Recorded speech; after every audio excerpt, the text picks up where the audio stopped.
News Bangladesh সংবাদ দিনের শেষে। জাতীয় সংবাদ।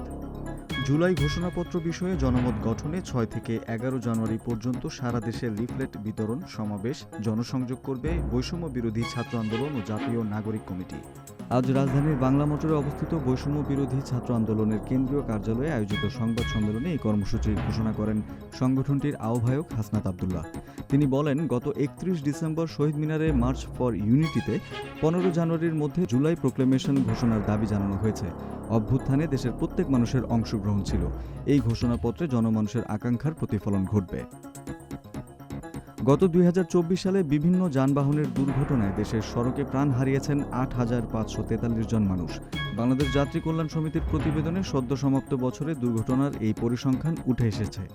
সমিতির মহাসচিব মোহাম্মদ মোজাম্মেল হক চৌধুরী বলেন, গেল বছরে 6,359টি সড়ক দুর্ঘটনায় 8,543 জন নিহত ও 12,608 জন আহত হয়েছে। এছাড়া গেল বছর রেলপথে 497টি দুর্ঘটনায় 512 জন নিহত, 315 জন আহত হয়েছেন। আর নৌপথে 118টি দুর্ঘটনায় 182 জন নিহত, 267 জন আহত এবং 155 জন নিখোঁজ রয়েছে বলে জানান সমিতির মহাসচিব। রাজধানীতে গত দুদিন সূর্যের দেখা না মিললেও আজ দুপুরের দিকে রোদের দেখা মিলেছে। ঘন কুয়াশায় মোড়া অবস্থার আজ বেশ উন্নতি হয়েছে। তাপমাত্রা বাড়ার সঙ্গে সঙ্গে স্বাভাবিক হয়েছে জনজীবনও, তবে রয়েছে শৈত্যপ্রবাহ ও বৃষ্টির পূর্বাভাস।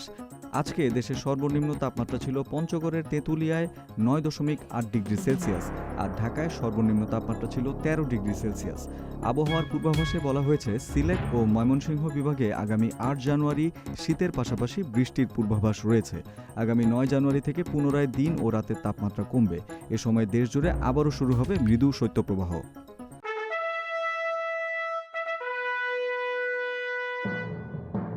রাজনীতির সংবাদ।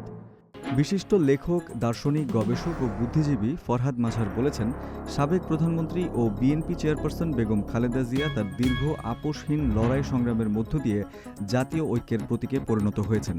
আজ সামাজিক যোগাযোগ মাধ্যম ফেসবুকে এক স্ট্যাটাসে ফরহাদ মাঝার এ দাবি করেন।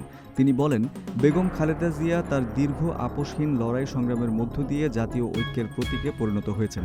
তিনি চান বা না চান, অর্থাৎ সক্রিয় রাজনীতিতে তাকে জনগণ পাক বা না পাক, বেগম জিয়ার প্রতীকী তাৎপর্য আগামী রাজনীতিকে অনেকাংশই প্রভাবিত করতে পারে।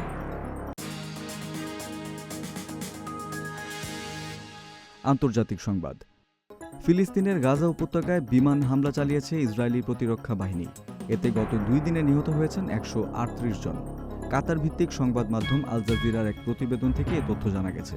প্রতিবেদনে বলা হয়েছে, বৃহস্পতি ও শুক্রবারে হামলার পর গাজায় ইসরায়েলি বাহিনীর গত 15 মাসের অভিযানে মোট নিহতের সংখ্যা পৌঁছেছে 45,719 জনে। সেই সঙ্গে এই সময়সীমায় আহত হয়েছেন আরও কমপক্ষে 1,08,583 জন। তথ্য প্রযুক্তির সংবাদ।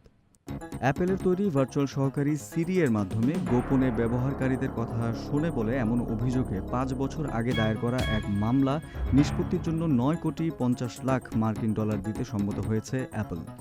সম্প্রতি ক্যালিফোর্নিয়ার ফেডারেল আদালতে মামলার প্রাথমিক নিষ্পত্তি করার আবেদনও জমা দিয়েছে প্রতিষ্ঠানটি। আবেদনে সিরির বিরুদ্ধে গোপনে ব্যবহারকারীদের ব্যক্তিগত কথোপকথন শোনার অভিযোগ অস্বীকার করলেও মামলা নিষ্পত্তি করতে রাজি হয়েছে অ্যাপল। মামলা নিষ্পত্তির আবেদনে বলা হয়েছে, সিরি ব্যবহারকারীদের জন্য 1,140 কোটি টাকার তহবিল গঠন করবে অ্যাপল। এ তহবিল থেকে ক্ষতিগ্রস্ত সিরি ব্যবহারকারীদের $20 করে ক্ষতিপূরণ দেওয়া হবে। শুধু তাই নয়, মামলা নিষ্পত্তির জন্য সিরির মাধ্যমে সংগ্রহ করা সব কথোপকথনের তথ্য মুছে ফেলতে হবে অ্যাপলকে। খেলার সংবাদ। উস্কানিতে উত্তক্ত হয়ে গোলরক্ষককে আঘাত করে লাল কার্ড দেখলেন ভিনিসিয়াস জুনিয়র। পেনাল্টি মিস করলেন জুডো বেলিংহ্যাম। ভ্যালেন্সিয়ার বিপক্ষে দিক হারানো দলকে অতলে তলিয়ে যেতে দিলেন না লুকা মদ্রিচ। বদলি নেমে দলকে সমতায় ফেরালেন অভিজ্ঞ ক্রোয়াট মিডফিল্ডার। যোগ করার সময়ে স্বাগতিকদের উপহার কাজে লাগিয়ে দলকে 3 পয়েন্ট এনে দিলেন বেলিংহ্যাম। এমন সব ঘটনার মধ্য দিয়ে শুরু হলো লা লিগার নতুন বছর। ভ্যালেন্সিয়ার মাঠে শুক্রবার রাতে উত্তেজনা ছড়ানো ম্যাচে 2-1 গোলে জিতেছে রিয়াল। উগো দুরোর গোলে অনেকটা সময় এগিয়ে থেকে দারুণ এক জয়ের আশা জাগিয়েছিল ভ্যালেন্সিয়া। তবে মদ্রিচ সমতা ফেরানোর পর বেলিংহ্যামের গোলে ঘুরে দাঁড়ানোর আরও এক দারুণ গল্প উপহার দিল কার্লো আনচেলত্তির দল।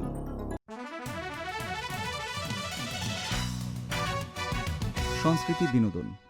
জাতীয় চলচ্চিত্র পুরস্কারপ্রাপ্ত চিত্রনায়িকা ও নৃত্যশিল্পী অঞ্জনা রহমান মারা গেছেন। শুক্রবার দিবাগত রাতে বঙ্গবন্ধু শেখ মুজিব মেডিকেল বিশ্ববিদ্যালয়ে চিকিৎসাধীন অবস্থায় তিনি মৃত্যুবরণ করেন। ঢালিউডের পাশাপাশি আন্তর্জাতিক অঙ্গনেও বেশ সুপরিচিত মুখ ছিলেন চিত্রনায়িকা অঞ্জনা। নৃত্যশিল্পী থেকে নায়িকা হয়ে সর্বাধিক যৌথ প্রযোজনা এবং বিদেশি সিনেমায় অভিনয় করা একমাত্র দেশীয় চিত্রনায়িকাও তিনি। এ পর্যন্ত ৩০০-এর বেশি সিনেমায় অভিনয় করেছেন অঞ্জনা। দুবার জাতীয় চলচ্চিত্র পুরস্কার পেয়েছেন এই অভিনেত্রী। দর্শক, এই ছিল আজকের নিউজ বাংলাদেশ সংবাদ দিনের শেষ আয়োজন। দেশ বিদেশের প্রতিদিনের সবশেষ সংবাদ জানতে চোখ রাখুন www.newsbangladesh.com এ। লাইক, শেয়ার দিয়ে সঙ্গে থাকুন নিউজ বাংলাদেশের ফেসবুক পেজ ও ইউটিউব চ্যানেলে। ভালো থাকুন, সুস্থ থাকুন। আল্লাহ।